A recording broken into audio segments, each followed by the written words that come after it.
I'm here with Annette for Ascension in the Raw, episode 10. Can't believe it. And Annette had a really great idea for a topic, and I'm getting really excited to go in on this with you all. So just want to invite you all to be present and just take a breather and slow down and keep your heart open, your mind open, and enjoy this topic and this journey with us. We're going to go all over. Um, why are there humans in my reality? If I'm on my ascension journey, why are there humans here with me? Like, what is the deal? And so I asked Annette to open for us because this was her brilliant topic, and I want to see how she starts it off. And then I'm really excited to weave. So thank you, Annette, for this great topic today. Okay, yeah. So I'm going to start today, and we're going to talk about why we have humans here. And we have this preconceived notion that when we get to certain places, everyone we meet is going to be ascended. Everyone we, have relationships with is going to be where we are, consciousness wise. We just have this feeling that everyone's going to be like us. It's almost like when you're in high school or college and everything you're doing, everyone has really similar experiences. Everyone is kind of doing a lot of the same stuff, right? And when you get into Ascension, we kind of feel like we're going to just be with all these really like-minded people. And some of the journey might start off with like-minded people, but you find you very quickly start to veer off, right? From some people you met, some people you thought you go on your journey with, but all of a sudden they're gone. And then you're on your ascension journey, but you're still kind of in the same place as you were. A lot of times your externals don't really start to shift until way past awakening and really deep into ascension. And they don't shift the way we think they're going to shift. So we can start off in our journey. I always hate that word. Everyone's on a journey. It's like so many times. You're on a journey. We're all on a journey. When you start with awakening and ascension, and we have this thing where we don't want to be alone, but then we want to be alone. And when we want to be alone, usually we're not allowed to be alone anymore. We have to be with people. And when we want to be with people, we have to be by ourselves, right? And you're going to go in and out of that journey. And when you get into the fourth dimension, which is to me still kind of awakening, beginning of ascension, you were still kind of setting in that fourth dimensional space. That when you're in that part of the journey, there's a big consciousness shift from beginning of fourth dimension to the end of the fourth dimension, because there's a lot of time we spend there. So even if you meet someone and you're both still technically in the same dimension, they can be way more human than you are, because you might be at the end getting ready to go on to the fifth, even though we're always kind of bebopping between different ones. I don't want anyone to think that they're always in the fourth dimension, or I'm always in the sixth. You could be 4, 5, 6, 6, 7, 8. You're always going to be fluctuating. Your consciousness is going to be way higher than where your body's setting. It's always going to be way higher than where your body's setting. You're always going to be way, way, way, way higher than where you think you are. Consciousness wise, body wise, it's always going to be a little bit different. We always think our body's higher than it is, So it's important to remember that there's a lot of places to play in the fourth dimension. There's a big shift. I kind of look at it like if you ever listen to music at the beginning of a decade and listen to where music was at the end of a decade. And it's totally different. If you listen to like the beginning in 1950 and then look at where music was in the 1960s. If you go to the 60s, go to 1970. Start at 1980 and look where we were at 1990, 1990, 2000. What was music changes so drastically in that 10-year period. And you can be in the fourth dimension for that long. You can be in the fourth dimension for decades and decades and decades. But the drastic difference of the people you meet in that dimension and how many people you meet that are still in their human consciousness. And I want to just preference that for a second. Human consciousness. It doesn't mean it's anything wrong with where these people are, but they're still operating from their human consciousness is the one that makes all their choices for them. That they are not operating from ascended aspects yet. But technically, when we're in the fourth dimension, we're not either, really. I mean, we're starting to look at them, but we're not embodying anything. We don't even start embodying until the sixth dimension. So as we start to go forward today, I kind of want to just set that tone as we talk about why are there so human people here? Why have I not transcended these aspects of me? Because these are still aspects of us. They're not something else. They're not just there to not show us something. Everyone is showing us something. There's still something about them that's in us, or they could not hold there. But we're gonna have them. I'm gonna kick it back to Marissa after I kind of say this one more thing. There's different reasons why they're gonna be there. Some of the main reasons: you're always going to be the highest consciousness person in your reality, because that's why you're in the reality. You're there to activate other people. You're there to get activated by other people. You're there so they can kind of help you along. And you're there to help them along. You're there to show them what is a highest aspect it acts like. You're there to see, can I hold my consciousness around these people? Can I be around people in a human consciousness and still come from my highest when nobody else does? Can I carry a reality because I know it's highest line when I have no support? Because one thing about human consciousness is will not support you. If you are getting supported in any shape or form by someone operating in a human consciousness, that is not the consciousness that is supporting you. Another aspect of them is technically supporting you. It's not coming from their human consciousness. It doesn't support anything. It only supports itself, because that's all it has the capacity to do. It doesn't have the capacity to bring everybody in. It only has the capacity to just be with itself and take care of itself. It doesn't have the bandwidth for anything else. So why are people here? Because we're still technically have a human aspect, even if it's not the one making the choices. Are they going to always be there? Or are we going to always be saddled with them? How do we react when we're there? So these are the things I'm going to throw out. I'm going to kick it back to you, Marissa, to go. And I have a knock on the door, so I'm going to go see which cat is pawing loudly at the door. Oh, that's great, Annette. Thank you. Yeah, I love everything that you shared. And one of the things I wanted to make sure that we touched on early in this discussion is, well, what is human consciousness? Like, what are we talking about? Like, this is a pretty funny title, why are there humans in my reality, right? And so I want to share some words that flowed through just to support everybody in breaking down, like, what are we talking about when we say this? So first of all, there's no judgment with anything. There's no hierarchy with anything. Nothing's better than or less than. These are just different levels of awareness and consciousness that have corresponding behaviors and functioning and access or not a lot of access and so on. And so when we're talking about the human consciousness or the human ego, one of the words that came through was, this is human basic model. So this is like the most primal, self-absorbed, very not aware of others. And these are some of the words that I came up with, because we're not talking about, oh, humans and being human. We're talking about a kind of consciousness of the unevolved human, basically, right? That's like in this scarcity and fear, and like the first initial aspect that could come into the human body here of self-awareness, right? Which really isn't very self-aware. So these are some of the words that I got just to assist everyone, because one of the things that's so important that we're having this discussion, I'm observing on social media, um, different kinds of teachers, whatever, speaking about this. And there's still this kind of diluted or diluted way of, oh no, we're going to say humans are evil or bad. And it's very puritanical, right? So then people are rebelling against that and fighting against and saying, well, I want to be human. What's wrong with being human? So I think it's important to clarify what we're talking about here is a kind of consciousness, unevolved from primal instinct.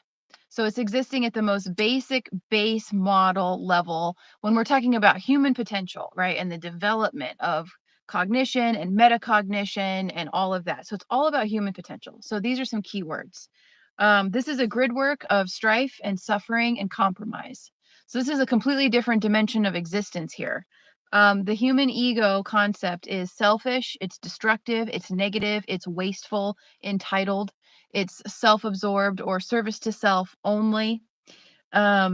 there's a lack of self-love. So it's all about lack and scarcity and the fear, which makes the individual feel or perceive through the illusion of separation, right? So some of these words, lack of self-love. So we're going to go a lot of lacks here, right? In the abundance consciousness, a lack of self-love, a lack of self-confidence, a lack of integrity, a lack of respect, a lack of patience, a lack of compassion, because it's the base model.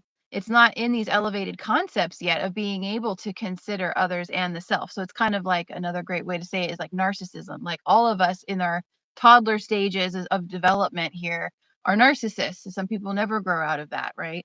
So I just wanted to share that the human basic model, is very different from the divine human. I call it the divine human in my work, or the ascended human, that's self-aware and conscious and consistently in an effort of self-improvement, cares about others, altruism, like more of a communal element, an awareness of self and other versus it's just me, and nothing else here.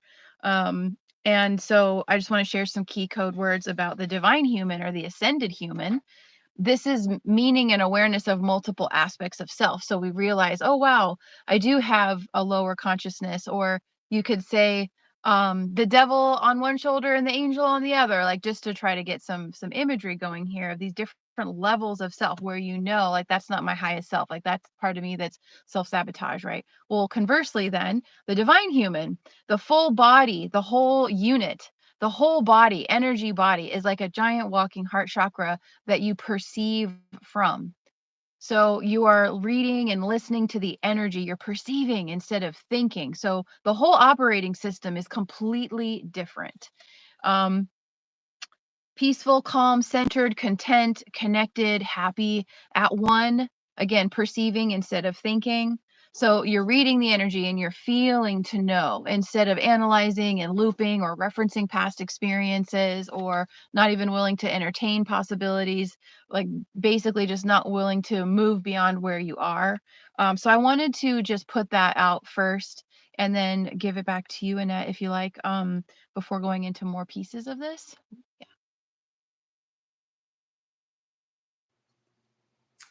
No, I always think it's funny when we describe things, because I feel like we always kind of come from different angles, when we talk about something. Because I would never describe uh, anything enlightened about human consciousness. I wouldn't even. And when you say it one way, I can see how you say it that way. I can understand when you say, you know, to me, all of human, there's no evolved human, right? It's all unconscious. Everything about your human aspect is unconscious. But I understand when you say it that way. I do see another side to it. You know that as we start to evolve, to me, our human evolves out. And our human is not the aspect we live from anymore. It's not making choices anymore. So, and that's one thing I really enjoy about when we talk, because we will say something and it's similar, but we each put a different way to say it, and I think it touches people in a different way. Because I will always say that when I say human conscious, there's nothing good about the human consciousness. I don't even like to even use the word good. It's just neutral. There's nothing there that's redeeming. You can have an aware human, but that doesn't mean they're a conscious human. They might be aware of others, and I think that's just through development. As we grow, we grow to, we get older. When you're a child, you touched on it. You don't give a shit about, you don't think about anybody else when you make a choice. You want what you want, and that's it. Now, we might get older, maybe in our 20s are still like that. We don't take anyone else into account when we make a choice, right? It's still all about us, and we just don't think about it, right? You maybe get in your 30s and your 40s and your 50s and your 60s, and you start saying, okay, well, I got to make a choice. There are other people here that are going to be affected by a choice I might make. So I think there can be more awareness to a human consciousness, but it's still not conscious enough to know what it's creating. And I think when you start talking about the divine human, I wouldn't put those words together. I understand why you do. I wouldn't put those words together because to me, there's nothing divine about it. It's our higher aspects, and then there's our human. And our human, to me, is, and if anyone ever watched the show Buffy the Vampire Slayer, and they had a whole thing one season about fear was a demon, right? And when it finally appeared, it was like this teeny. And she literally stepped on it. Because she was like, wow, I can't believe it. I'm so scared of you. And she just stepped on it and it was over. And to me, that's our human consciousness is kind of like that. And I think when we get to certain parts of our awakening, we don't want to let our human parts go because we feel like it makes us who we are. And in a way, it does make us who we are because it made us who we are to that point. You know, that's how we got shaped. That's how we make decisions we make. That's why we make decisions we make. And then we get to part of our ascension process and we start, and that to me, we're just embodying in other aspects, not our human aspects. So our human aspect's still there. It just doesn't make active choices. We don't live from that aspect. That's not saying we might not have, if we're in different situations, we might go unconscious and our human takes over and we start going from that human again. Because we will. And it takes a long time to be able to be so conscious, not just aware, but conscious of ourselves to stop doing that.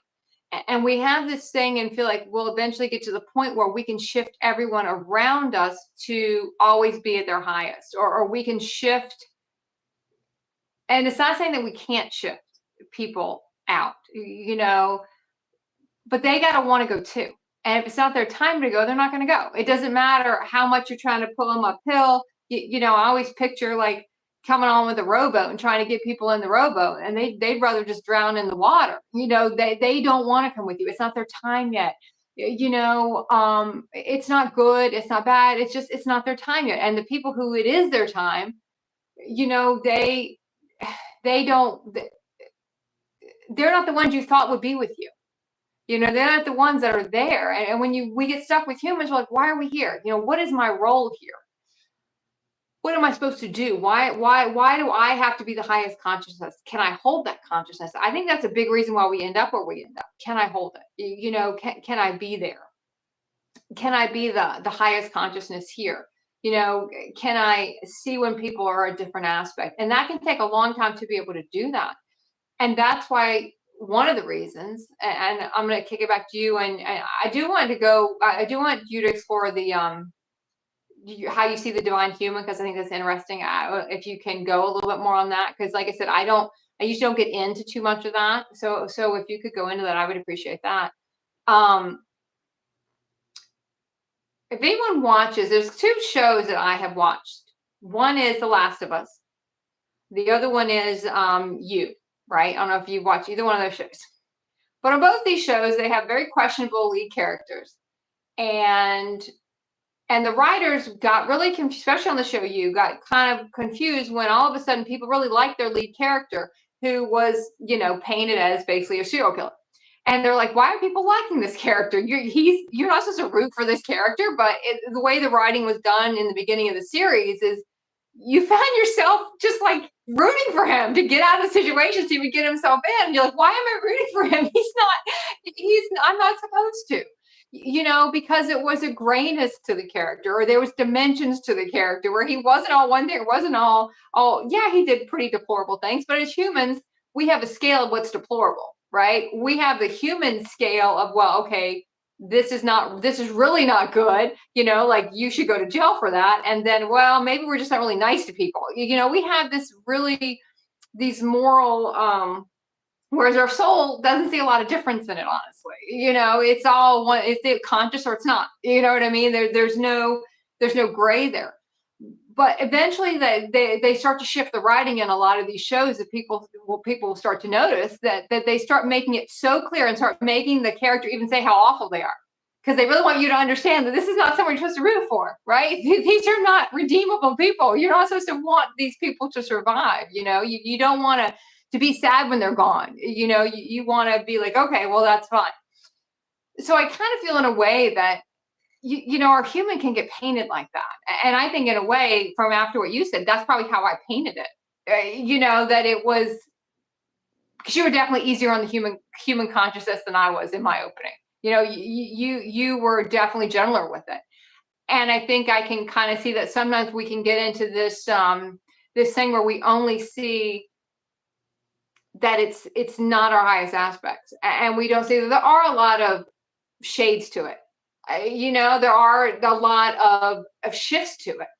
You know, and I probably don't focus enough on those. Like you could be with someone in a human consciousness that is that maybe they're not spending as much time there. Maybe they go back to that when things get really rough, but there's other times when maybe they're not there.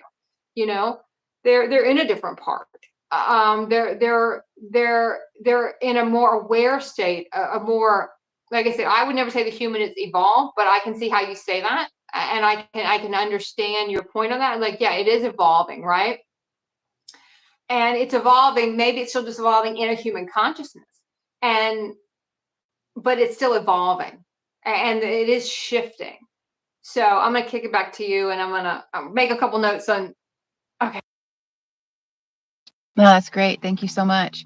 Yeah, I think that my philosophy of how I see all of this, it's influenced by several things. It's influenced by perceptions coming in, being here on the planet, what humanity really is at its highest level. And so looking at it at different levels of consciousness, that it's not just one block. That, like I say, there's the base model, which is really lacking in self-awareness. And there's also influence in like my philosophical studies or theological studies, like with the Far East, that there are levels of consciousness. You know, there's the witness consciousness, there's the ego consciousness, all this, right?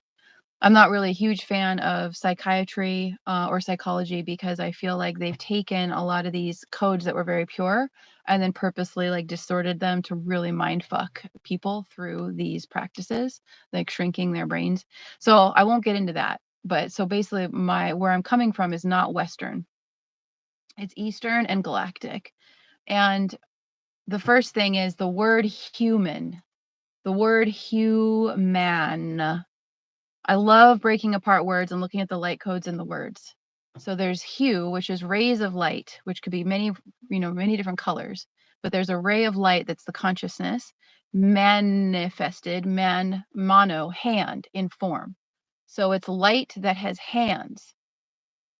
So it's a model, and there are many upgraded versions of the model depending on the soul inside and the embodiment of the soul in the vessel itself. So, yeah, for me, I say there's a huge difference. There's an unconscious humanity, and then there's an evolved divine, humanity, conscious or unconscious. So I love getting to play with these concepts and like elaborate. Like how I see is that we are all divine, and then we forget, or we're undergoing certain on purpose, disconnections in order to learn and to perhaps even share more information from this, looking at this like a huge social experiment, like a zoological galactic experiment, and even sharing this information across the entire galaxy, perhaps with other life forms that are observing this whole time space continuum and what it does, to consciousness, and how it can be challenging to break through and then not, and all of this.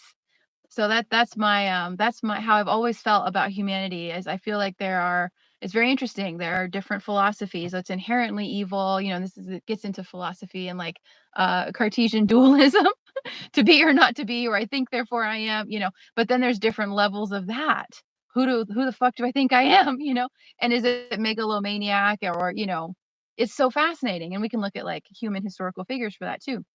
So for me, the unconscious human doesn't have any other aspects really activated yet, and it's fearful and can be, acting out of lack, and all the stuff that comes with that, from just being unconscious all the way to being super conscious. Because the thing is, like, we don't change bodies here.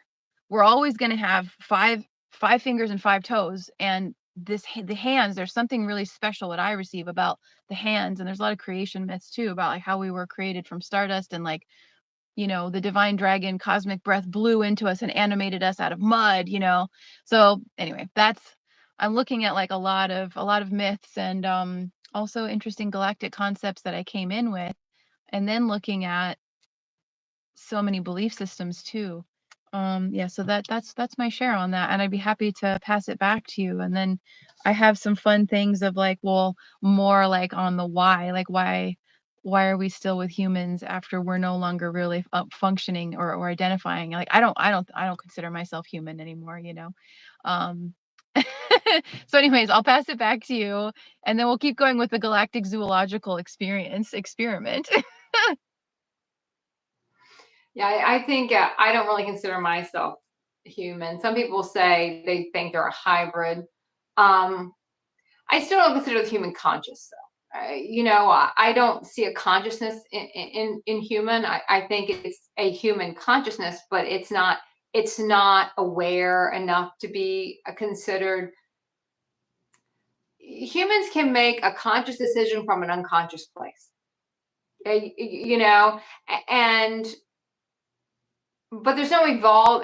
I can see how some people would say there's involvement in humans, because we go from, you have people who, I don't know how I want to put this. You have people that can do things and it's very judged very harshly for as a human, right? But then we get to our ascended aspects and we look at that differently.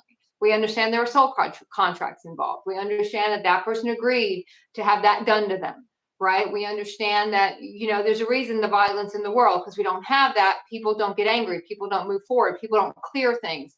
People have to be outraged, so when we look at a lot of things that humans will do. And when you start looking at them in a different space, you do see, as you said, that there's a reason they're acting the way they're acting. They just don't know the reason why. They can have some awareness, but they don't have the consciousness to know why they're doing it. And there's really no victim. There's no good. There's no bad. There's no positive. There's no negative. They're just doing what they're doing because they don't know what they're creating when they're doing it. And that's one thing you start to realize as you go through the awakening, as you go through the judgment of what we did as humans. And I don't think any of us here would sit there and say that we were the worst the worst humans ever.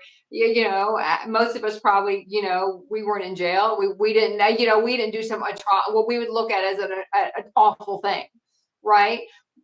But it's just being in that human, operating from that human consciousness and letting that make choices for us. We see everything we created, and it's a lot to clear that. And then we start. You mentioned the galactics, and now we're clearing over multidimensional of selves in multidimensional ways. And we're not just clearing this reality; we're clearing all our realities, and that gets heavy, and that gets a lot. And then we don't feel so great about ourselves. Because even if we could have said as humans, oh, I guess I'm not so bad. When we look at ourselves, and to me, there is a difference between human and humanity. There to me is a striking difference there about, is, the best part of humans is their higher aspects, is our higher aspects humanity. And we can be in a human body. Does it still make us human? Our human consciousness is housed in our body, but is our body even really human anymore? It does become a hybrid. It does become something else. I mean, I don't get too much into the physical body stuff because I just never felt like it was stuff for me to share. I don't really share much about it. A couple things I've gone through, but there's other people who share that stuff, so I tend to stay away from it. But when we really look at what happens in the sense of how do we start looking at a human consciousness? How do we start looking at someone in that consciousness? Do we stay away from them at first? And do we stay away from them because we're afraid it'll bring it back out in us? That if we're around humans, it'll bring it back out in me. They're here in my reality, meaning I still have something in me that's pulling them there. They can't hold if I don't still hold something in there, that's a match to them. And I've had people in my life, and I remember thinking, how are you still here? Like, you're terrible, but you're still here, which means there's something linking us. And I don't know what it is. And sometimes we can spend years trying to figure that out. And we think we're trying to figure it out. Really, we're clearing the parts of us that are attaching us to these people because they're still a mirror to us. There's still an aspect to us. So a lot of times we're still with humans for a very long time. One, because I hear people say all the time they're more ascended people on the planet. And I would agree to that to an extent, but there's still billions of people who are not, right? So odds are you're probably going to be in a reality where you might be the most conscious person there. And if you're trying to hold a higher aspect, you're going to be around a lot of human consciousness, whether you're living with people. To me, when you go through points where you don't live with anybody, then you're living with people to see, can I hold it? Can I hold it? Can I show a different example? And you also study the human consciousness and really see how divided it is and how corrupted it is, in a sense, because it has gotten so muddled and it has gotten so complicated. I'm sure a lot of people wanting to listen to this and hear there's a way to get rid of it. We can get rid of the human people, and then we can't get rid of them because we're still have part of that human consciousness there. And if we always want to get rid of them, that's not really what our highest aspect would do. So it really can get kind of muddled because you can have humans in your life. And for one reason or the other, whether it's your children, it's your partner, it's your parents, it could be a zillion reasons why. Or you're working and you're still working in an environment where there's a lot of human consciousness still there. Those things get really hard to do after a while because you see that how corrupt and bizarre it all is. Humans look at us and say we're bizarre. We look at them and say they're bizarre. We kind of go back and forth with that, and when we just see that a lot, and it gets tougher and tougher to coexist sometimes, and you can't really build anything. Can you coexist for a while? Yes, building a reality with someone operating from human consciousness, and I think that's a distinction I would draw. Everyone's going to have a human consciousness, but is that what's making the choices? What aspect is making the choices?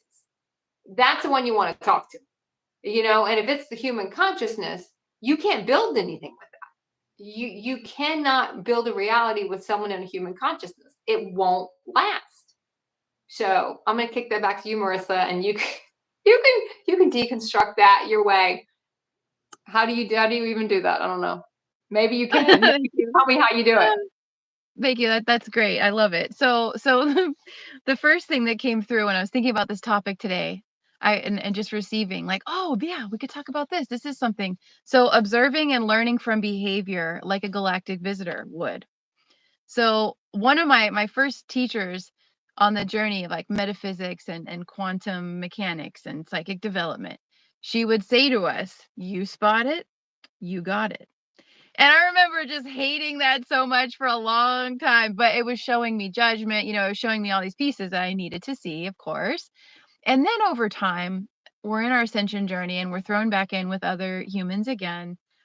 And it's to see a lot of how we used to be, um, to learn and to see, how we affected others at that time, and just really looking at like the matrix of the behavior and where it's coming from and what it is creating or not creating.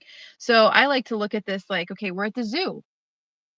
It's a zoologist, a galactic soul level zoologist, just enjoying all the species and all the life forms here on Gaia, which I believe is true for us. We love the plants, the flora and the fauna, the animals, and then humans are another form of that. And then we used to be there, so it's easier to see.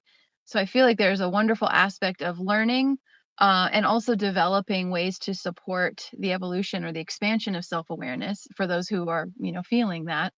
But the big one, I love what you shared, was can we hold that? That's the big is first, can we hold our awareness now, this new access that we have, expanded awareness while being around them and not get sucked into it. And there's a huge building of our light quotient during that. It takes years. It takes years to not be triggered anymore, or to the point where you feel a dip in your frequency when you're around, and you will have to replenish yourself, do things that delight you, and refuel your light body.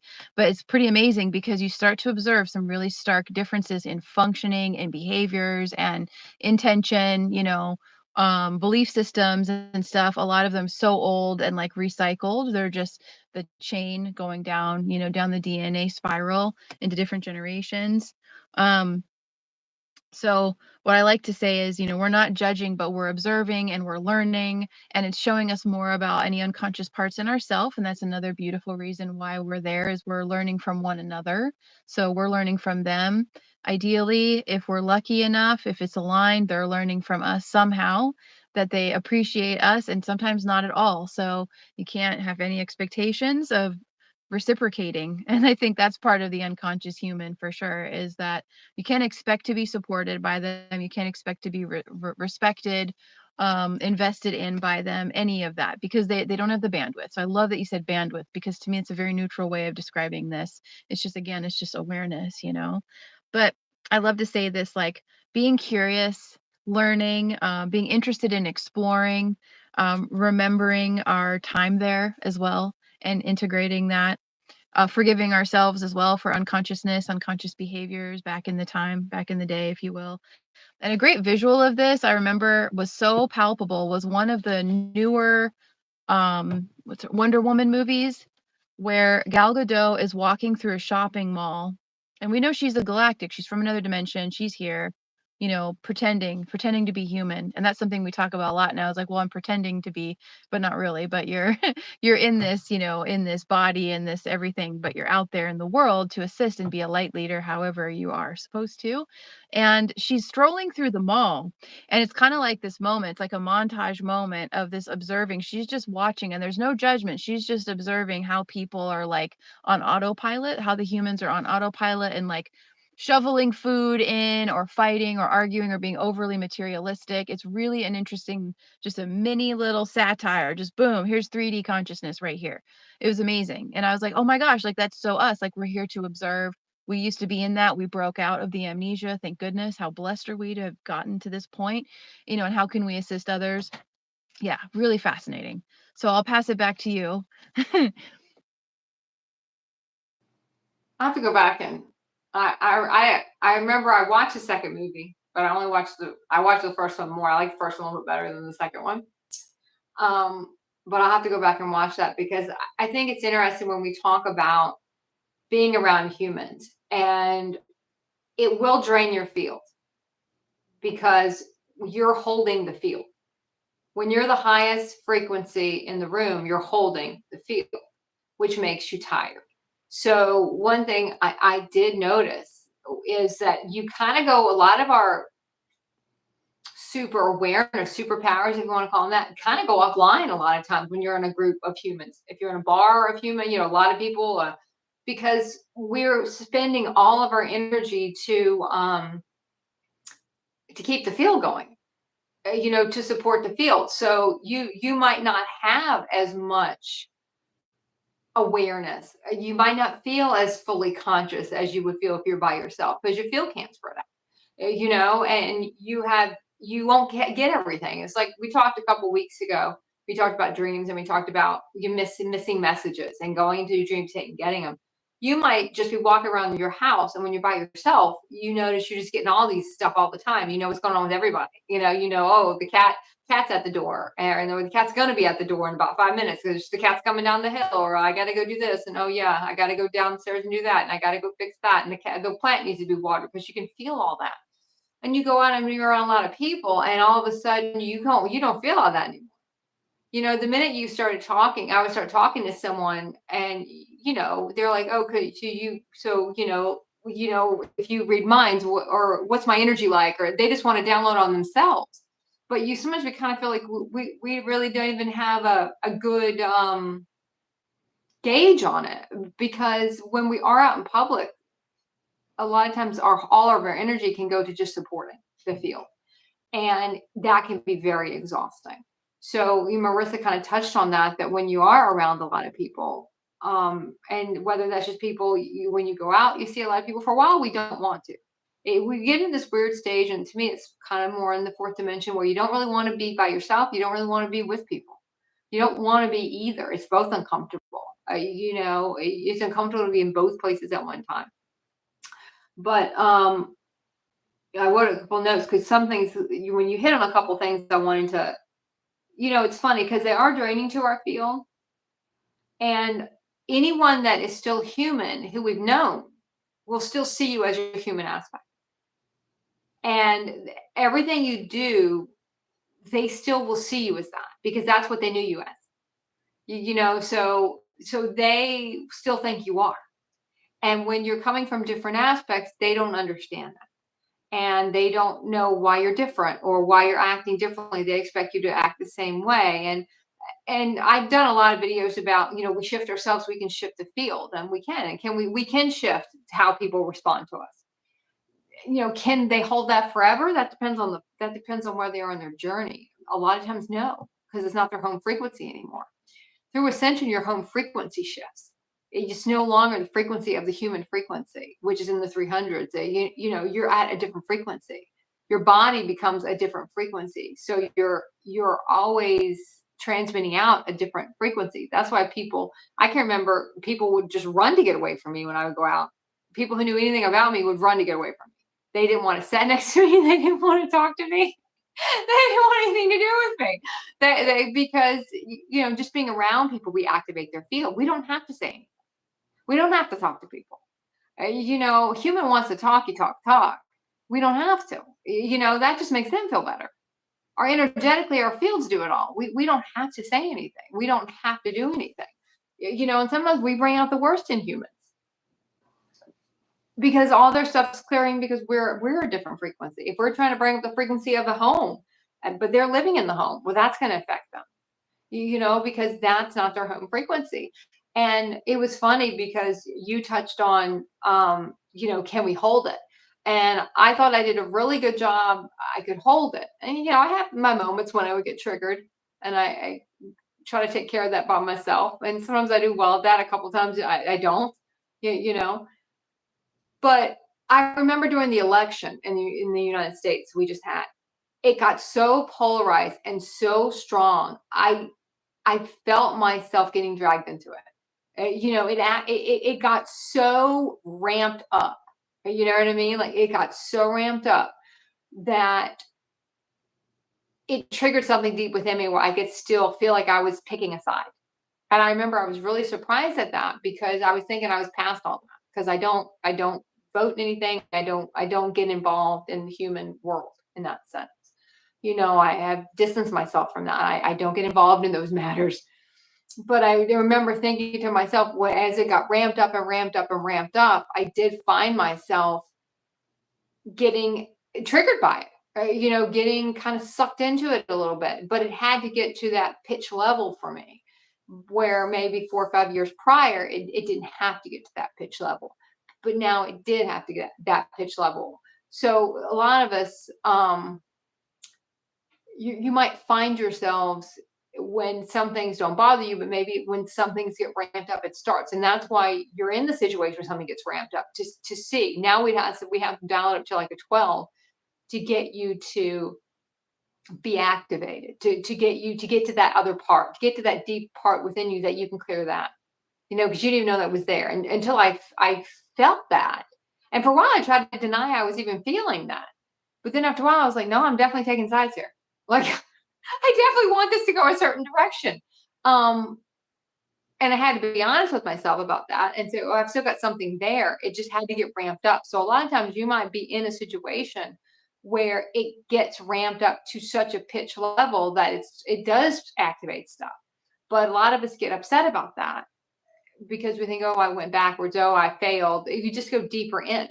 And it's something deeper in there you got to clear. There's just more of it there. We didn't get it all. So a lot of times we get faced with a lot of people in our human consciousness for that reason. And sometimes, I'll be honest, they're there because we don't want to let them go.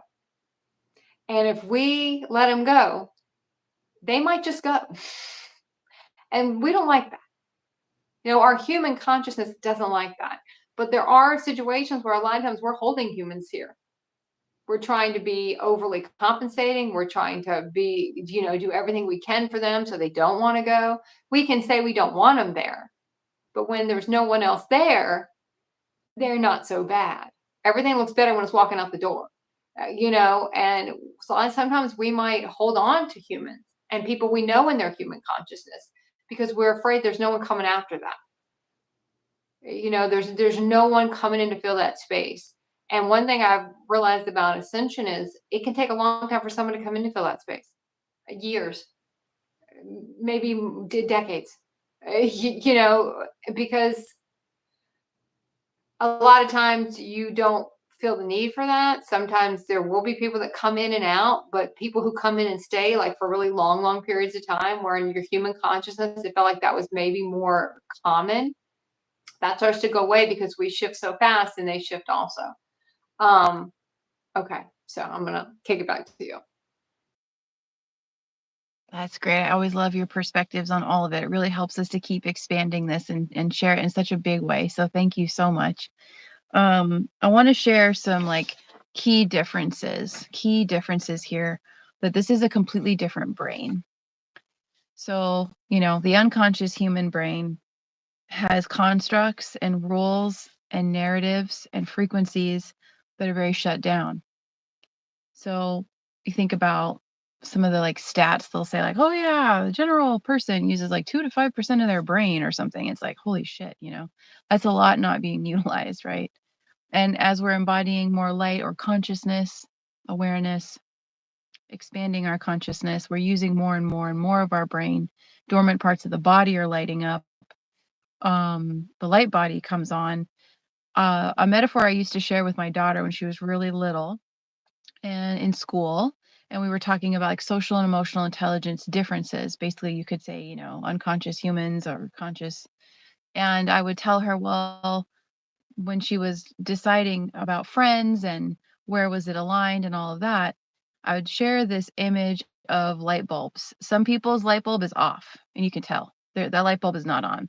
It's kind of like the lights are on but no one's home kind of thing. You're not really sure how they're alive, and it's not like a judgment piece. You're just like, I don't understand how this person's like functioning. Like, then there's the light bulbs that flicker on and off. Zzz, they're not all the way on and they're not all the way off. And then you have lights that are brighter and they're on and they're more consistently on. And so I just like to use that as visual aids when you see the energy in people or how much light is coming out of their eyes, how present are they? How are they here now? Are they in another place? Like trying to just like break it down. Like these are entirely different dimensions of existing, entirely different access. Like, it's so stark in contrast. So if you think about a light bulb that doesn't have a lot of wattage, just a low wattage, it's flickering on and off, it's inconsistent. Well, that's a lower, I hate to say lower or higher, but we're just talking about like numbers to try to share this imagery here of like, being whole or being fragmented and how much of a light quotient and how that impacts. And how much shifts with that. And so like the most unconscious people, their energy is like a black hole. Like they want to suck from you, they feel good with you and your energy. They don't know how to do that for themselves yet. And they may not, they may never, they may be parasitic forever. That may be in this life, I should say, that may be how, their lesson or whatever, is to be like a parasite like that. But then others, so I just am trying to share like this is a completely different world, different concepts. There's narratives in the human world. There's a consensus reality that is a program. It is the matrix. When we talk about the 3D slave matrix, right? And it's important to know that the word matrix, all that means is an intersecting lattice of energetic lines, So you think about like crystals that do that or hash marks, it's an intersectionality of space, time, and frequency. So there are a bazillion matrices. We have a soul matrix, then you have the 3D human matrix that's been pre-created by something other than themselves, and they're not sovereign. So they are just operating within it kind of on autopilot in this amnesia, just going along, And some people that's their journey. Um, but we feel to know. And there's the feel see, which is a whole body energy field, feeling the energy, reading the energy, not locked in a little cube here in the head, which is the whole thing. You look into the black box, the cube programs, you can look at that's all 4D stuff for us to unlock. But it's like a whole sensory holographic kind of way of functioning. And it becomes quite enjoyable because, you become free. And of course, there's always going to be more challenging levels, but you become free of material needs or conditions and can just take in the magnificence through your senses, of this interface of the physical body and the light body, like with the ambiance around you and be completely in heaven, and just enamored and just feeling amazing, just taking it all in, your reality and everything here in it, versus the human consciousness that has to have things just so, has to have savings to feel comfortable, Like all these things get ripped away. And I would say the dehumanizing, we talked about this sometimes, which what I mean to say is the deprogramming of where we clung on to stuff to feel our value or our worth or happiness, or to even feel like we're getting results. That's still a big one for me, is like, where are my fucking results, you know? And just having to let go entirely and just like be here now. Again, be here now. Um, but I wanted to share that when you're living with humans and you're supposed to, and you're around other humans, could be a work situation or living, whatever, you start to see how differently we're functioning, you know, where we're coming from, what a different world it is, and then how weird it feels after a while. We get used to perceiving instead of thinking, or like the heart is the true mind, if you want to say, or the full body reading and feeling the energy. And then you're with other humans, and they're all locked up in their brain, in their head. It's like, no, it has to be this way and this word. And it's like all about definitions. And it's very interesting because you can see the consciousness kind of just looping 90-degree angles, 90-degree angles, 90-degree angles, like in a cube in their head. It starts to get really fucking crazy. You're like, holy shit, I can't believe I used to operate like that, you know? And it's wild. So it's not analytical anymore or linear anymore. It's like it's holographic. It's feeling all that is here now, to feel our way through things instead of analyzing it to death, you know. So reading energy. And I think it can be really helpful to realize, okay, yeah, so we're functioning completely different, which is great. There's no judgment, it's just different. And we're around each other to learn and exchange and all that. And I actually have to be aware as the light leader, you know, in this space, to communicate in a way, like we have to start to be really aware of words and how a word can be a file for another person, and they could take it completely the wrong way because they're not feeling into your energy. They're not feeling your heart speak. You're actually speaking from your heart.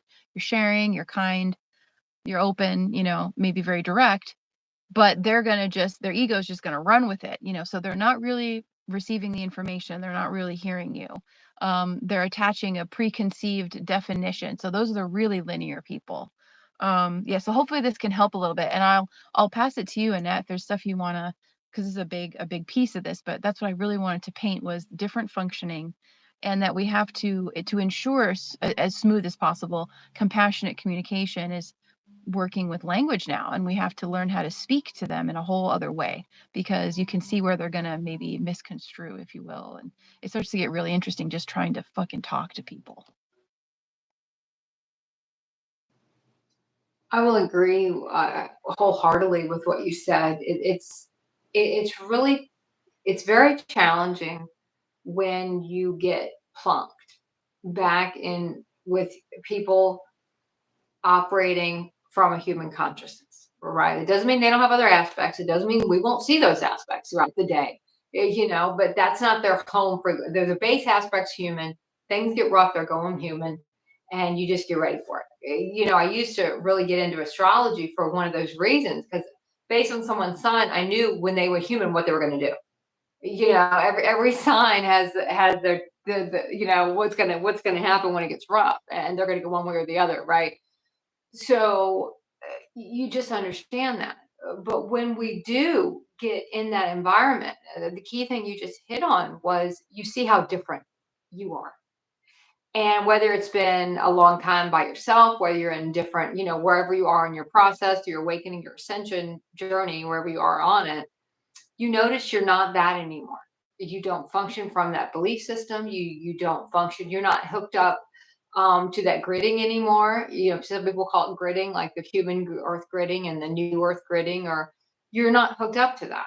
So, you know, and it can be difficult for a while because you're still trying to value your success on a human belief system. You know, you're still trying to value your videos on likes, or you're trying to value, you know, your business on how much money did I make today. You're trying to value your business on, or your life on success that was dictated by a human belief system that is totally opposite from a soul belief system, right? So we can kind of go around and around in that for a long time because that's what we know.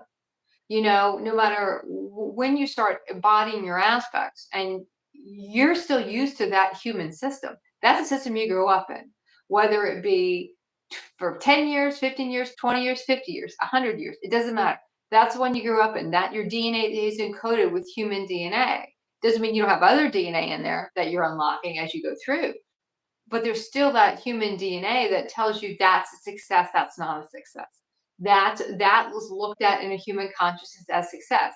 That is not. I can remember talking to people and they would go into things that they did 30 years ago because in their mind, that was what was successful. Whether they played sports or they did this or they did that. 30 years ago, I did this. Not who they were today, but who they were then, because that's how they valued success. And a lot of times we get stripped of that because we have to understand that that is not how we're valued on our presence. But humans don't value that. So we have to find that value in ourselves. And for a long time, I do feel like humans are in our life and we might be living with humans surrounded by human consciousness because we have to learn that. We still have a match with these people because we still have the belief that that's how we value ourselves, right? And until we understand that, okay, maybe in this reality, I'm not bringing money to the reality, but I'm bringing my presence. I'm bringing some other service, whatever it is, whether you're cleaning the house, whether you're, one thing or the other. But because humans value money, that's what gets valued. And no matter what else you're doing, it's not going to be valued. So we don't value ourselves. And that's why we're there. We're there to learn. Our soul doesn't care about money. That doesn't mean you don't have money, because at some point you have to have money to wish on a society that has money. So this trips a lot of people up because they think, oh, I don't need it. No, you need money to buy things because that's still the society we're in. But we don't value ourselves on that. And we don't value ourselves or rate someone in the reality whether they show up with money or not. Do you show up with anything? Humans show up with nothing. They might throw some money on the table if it's convenient for them because they want something. There's always an agenda in a human consciousness. And sometimes for a while, it takes us a while for us not to have an agenda. And sometimes when I thought I was clean and didn't have one, I had one. If I dug deep enough, I could find my agenda and why I wanted something. So as we really start to look at why we're still in realities with human consciousness, is then we're not finding ourselves just with the highest consciousness people. And let's say you find those people and you all of a sudden are in groups that are, people are operating from a higher consciousness. Sometimes that can bother us because maybe they're unearthing something in us we don't want to see yet. So maybe we're still kind of going back to some of the human consciousness people because we feel like we're maybe a step above that, but maybe we're not wanting to hear what this other person has to say who's 3 steps above us, And I'm just saying steps is just a reference, it doesn't really matter. You're where you're supposed to be. Some people are not going to ascend in the human body they're in. That's just, they didn't agree to it. They're not going to. They'll come back in a different human body and ascend in that one. Not everyone's on the same journey we're on, and not everyone's going to be in the same belief system we're in. So when we're around people who have a different belief system, and it's the one we used to believe in, and now we just see it's all opposite, it's all backward, and it's funny because, as humans, we only get concerned when it affects us. We don't give a shit if it doesn't affect us. We can say someone's getting persecuted against. Well, as long as we're not getting persecuted against, we don't really even want to call it persecution.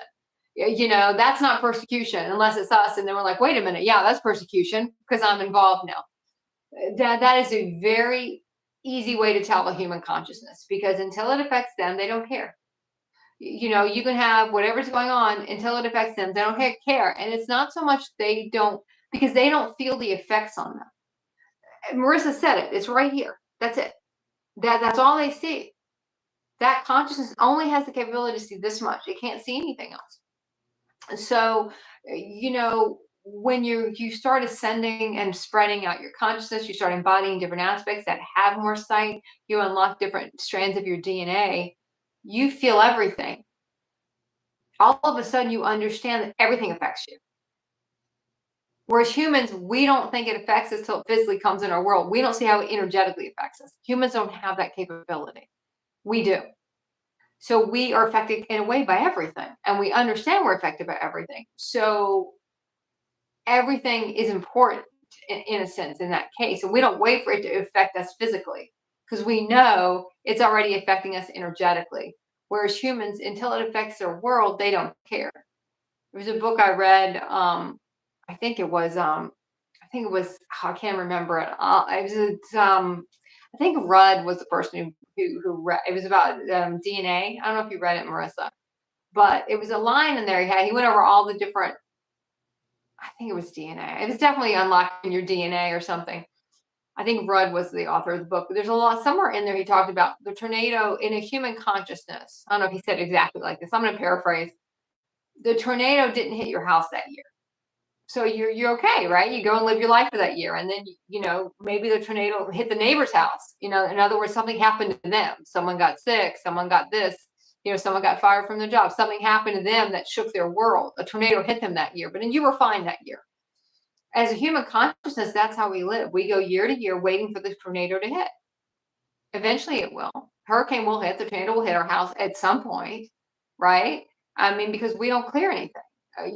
That's one reason we don't get money. We don't get money because if we had money, we'd buy our way out of everything. How many things would you not have done if you had the money to get someone else to do it?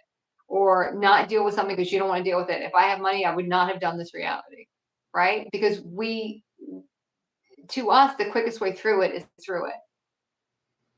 We understand that, yeah, it might not be a comfortable reality for my human, but I've got to go through it. Whereas a human would avoid it and wouldn't go through it. It might be the difference between going home and visiting your blood family every Christmas for, 2 days. And it might take you 2-3 decades to get to a point where you feel like you've cleared some of the programming you had regarding your family. Whereas, maybe in our ascended reality, we have to go back and live with them. And now we're faced with it every day. So we're going to work through that in 2 years and not 3 decades. Because our human would have avoided it for 3 decades, but our soul won't. Our human's going to procrastinate. Our soul won't. Our soul might say, you don't like it, but this really is the quickest way to get you to the next reality because you've got to clear all this stuff. And these are the only people that can help you clear it. You don't like it. Your human doesn't like it, but this is the quickest one. So this is the one you got to do, even if it's not the one we want. Our human wants a different one. But this is the quickest way to get there, even if we can't see that at the time, because it's uncomfortable. Our human avoids uncomfortable. They will dip and duck every time. And that's what our human's going to do. So if we're avoiding it, we're procrastinating it, that's our human. We can say we don't have, we all have it still. But how much is it? How much do we hear it? How much is the voice? How much is it dictating our day to day? So I'm going to kick it back to you, Marissa, to go with that. That's wonderful. Thank you so much. I love that. And I appreciate the reflection that when we have to go home, it's an accelerated, that's great. And it is a gift. It definitely is a gift if I feel into what that's doing across like the lineages, and the DNA. Pretty amazing stuff. So thank you, Annette, so much for all of that. I wanted to share a little bit more about, I kind of covered it, about translating. So one of the things that at first it irritated me so much because it felt kind of like enabling or babying. I had a lot of ways to judge this. But when we talk about communicating with anybody, with humans, anybody at a different level of consciousness, you can tell right away where they are by the words they're using, tone of voice, or timbre of their voice. And you'll get information in that moment because you're feeling you're in your oneness, which feels so trite to say, but you're unified, you're present, you're present is the best way to say it. You're present with this other person. And you start to get information kind of on where they are. And it's a very interesting process because they're speaking from their head and we have to be so cognizant, or that's a play on words, but so present so as not to get sucked into that because we functioned a lot there, right? So at first it can be easy, to slip back into getting caught in your head, and then it's the two heads talking, and it's a funny image. So we have to be in our heart space, and there's a heart speak. It's a different frequency. So we're coming from that, asking, basically receiving the words to speak. So speaking is different. There's a presence here that we integrate so that we can communicate, and ideally, unless it's supposed to happen, it's gonna happen. So you can't prevent this. Trigger the fuck out of somebody. You could say, "Oh, hi, how are you?" and smile, and they may not feel good about themselves. And just even your energy or your smile, can set them off. It depends. So there's only a certain amount of preparedness that one can bring to the table, and you just understand that, oh, that was supposed to happen. There's a recipe going on, there's an alchemy, a chemistry going on, and it might flow and be really great, and we can co-create something, or at least have a pleasant exchange and then move on, or not. And so I want to share again, like, how words are files in each person. They're referencing humans, they're referencing their experiences. Think about the education system and all of the different, like, for lack of better phrasing, like the narratives, the consensus reality, the brainwashing. For instance, they've done such a good job of twisting people away. Like, I love language. I love language. I love studying the root languages and how they're all connected to light language. When we get down to the bottom of that language tree, it's all Sanskrit and Hebrew and like it's beautiful, and Aramaic, all light languages, and then somehow, turned into all the languages that we have here on planet Earth right now. But what's really interesting with that is when you're speaking from the heart versus the head, there's a different frequency, and they may not even be able to translate what you're saying literally, linearly, like the brain can't get it. It's short circuiting. But so they can't actually understand what you're saying, but they can feel you. And that's a different one. And that's where you can ask for these, I call them, you can activate your conscious, compassionate communicator energy crystals in your throat. And this is where we're speaking from a different place, right? So we're in our heart and a unified body as an energy. We're bringing the energy here. So it's not a linear construct. And you actually have a natural translator that starts to happen, where you know how to speak to people wherever they are. So you're constantly translating your energy in words that can support them, can assist them. Because one thing you become super cognizant of is you say the wrong thing, and then someone can shut down. Their heart, then they really shut down. They're just starting to open up, and then, ooh, they sphincter up so fast because it's safer there. And so we want to assist and support, and it's just, yeah, it's just a very interesting process. So I like to bring in those visuals of, like, the space person visiting, and learning how to Google Translate, except that before Google Translator, before the AI that we had with the crystalline light body, and this just connection, this interconnectedness. So we have to translate, and that's part of our service, I feel. And also being disconnected or detached from how it's going to be received as well. So we do our best to bring it with love, but you can't control the way it's received. That's on the other person. So it gets so interesting. But those were pretty much the points that I had. Was everything we talked about today was just so phenomenal. Yeah, so thank you. And hopefully this was clear for everybody. It's not like an attack on a kind of consciousness. It's using words to differentiate and catch ourselves. Where are we? Oh, did I shrink down? Do I feel my love again?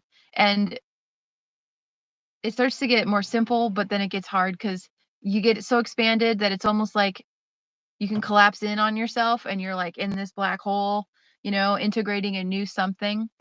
And it's important to know that your universe, your soul is going to put you in these situations, and it doesn't matter how long it's been or how sick you are of it. You're not done until you're done. And the other day I reached out to Annette because I was like, oh my gosh, I'm like really in this, and I can't see again because I got so folded up in like, I call it, like, the pretzel brain. I got stuck in my head. Pretzel brain, not because you're at another level of clearing it, and you're like, oh my God. And you take it personal, like, am I failing? Like, why is this way? And I really appreciate, because Annette will share, very directly, when you're done, you're done. And you're like, okay, all right, then I'm just going to relax, as best as one can. So whatever situations you find yourself in, do your best to just be present, and know that you'll be done when you're done. And do your best to receive everything you can from the teaching of the moment. And then pull away when you need to, because that's so important too. Yeah, so I'll pass it back to you, Minute. And that's pretty much all I had today. No, I think it's funny when you say when you're done, you're done. And realities close up very quickly once they're done. When our soul sees no purpose in them, they end. I've seen so many people, even operating from a human consciousness, saying, oh, I can't quit my job. I'd never be able to leave. People would not let me go. very dramatic and very how we were in our human consciousness. And I'm like, you'd be surprised how quickly you just go. It's how quick that happened. Like I'm so fat. I thought that would take a lot longer, to that reality to wrap up, but it didn't at all. It did really quickly. Um, because they do. When we're done, we're done. And when you're around a lot of when you're around people operating from a human consciousness, and that's their home frequency, and that's where they are energetically, they're still communicating with you energetically. Sometimes I remember when I would feel like I had to go out and meet a person. And I didn't know who it was. I just knew I had to be here. I had to go somewhere. I'm like, all right, let me get going. And I get there and I'd wait and no one would show up. No one would come sit next to me to start talking. And finally I would just be like, come on, man.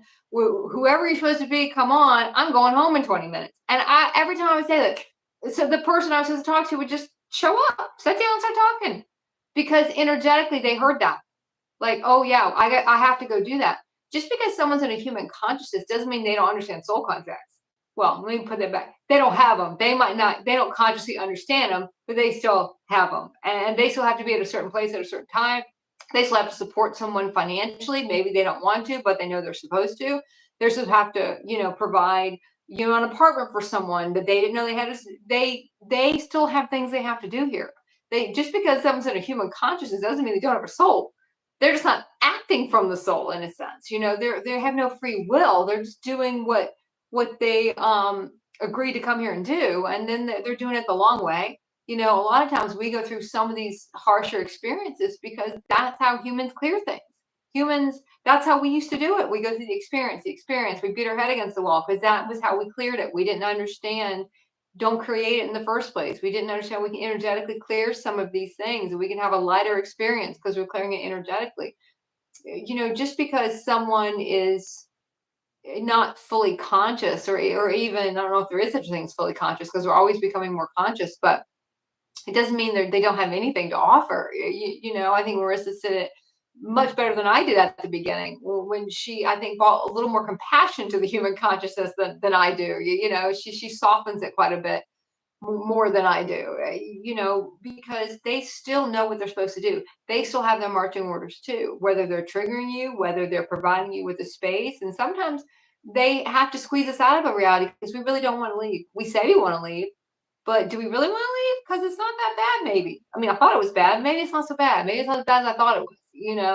Maybe I don't really want to go, because like I said, I think I said it earlier, everything looks better when it's walking away. When that reality is closing out, a lot of times we want to hang on to it because we don't want it to close out. We don't want to let it go, because most of these people won't come with you.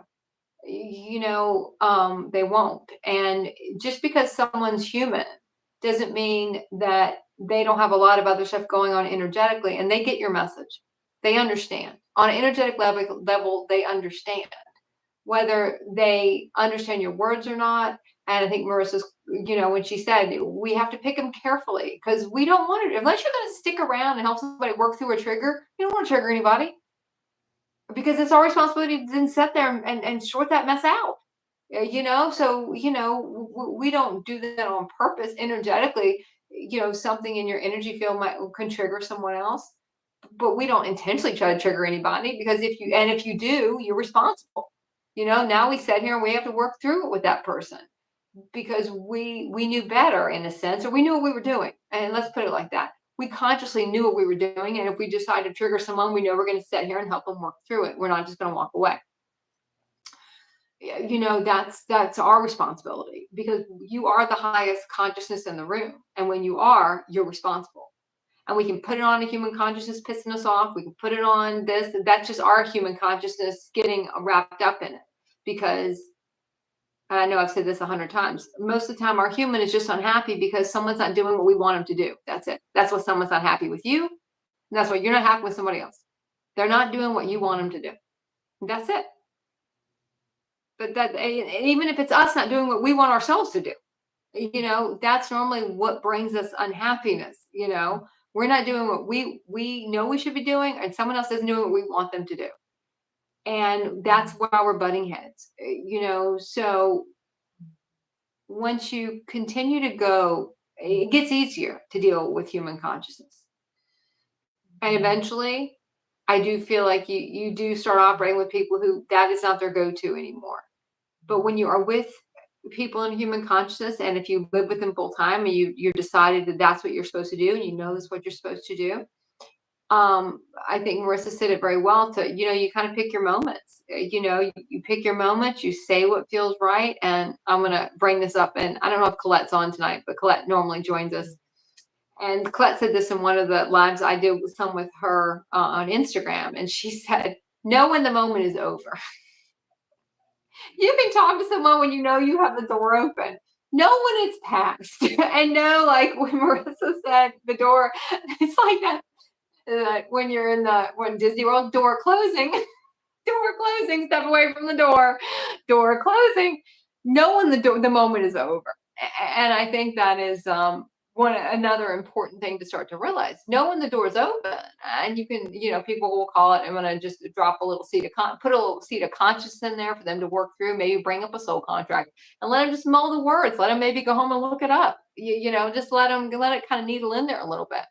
Consciousness activates consciousness. You're activating other people. Just you sitting in the room activates other people. You don't have to say shit. Humans like to talk. That's just because they like to talk. Because they don't consciously get everything going on underneath. Even when you're in your human consciousness, there's still shit going on underneath. You just can't see it. We can look at someone in a human consciousness creating a reality and see everything going on.